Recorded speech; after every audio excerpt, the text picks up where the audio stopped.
برداشت رہی نہیں ہے، اب دلیل کی گنجائش نہیں ہے. اختلاف تو سمجھے کہ بہت بڑا ایک المیہ بن گیا، آپ اختلاف نہیں کر سکتے.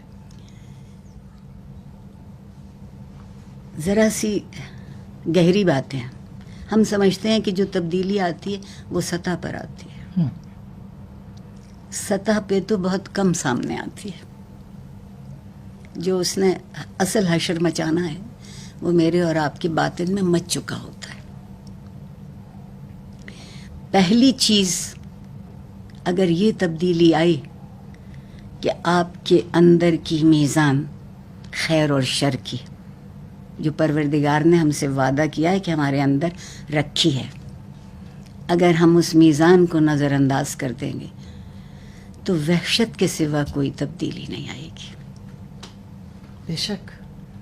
اور وحشت صرف شدت اور دہشت کو جنم دیتی ہے. ایسا ہی.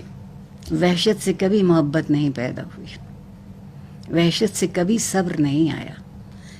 صبر وحشت پر حاوی ہوتا ہے تو زندگی بدل سکتی ہے، اور وحشت صبر کو کچل کے آگے گزر جائے. ہم چاہیں ہر لمحہ جو ہے وہ لمحہ موجود میں ہو جائے. بے شک. بالکل ایسا نہیں ہو سکتا. نہیں ہو سکتا. بالکل نہیں ہو سکتا. اس لیے ہم وہ لوگ ہیں جو پیڑ لگانے سے پہلے پھل کھانا چاہتے ہیں. اس کا ایک بنیادی اصول یہ ہے کہ ایک نسل پیڑ لگائے گی تو دوسری نسل کو وہ پھل میسر ہوں گے. ہمیں اس انتظار کی عادت ہی اس برداشت کی عادت تو الگ رہی، خیال نہیں ہے.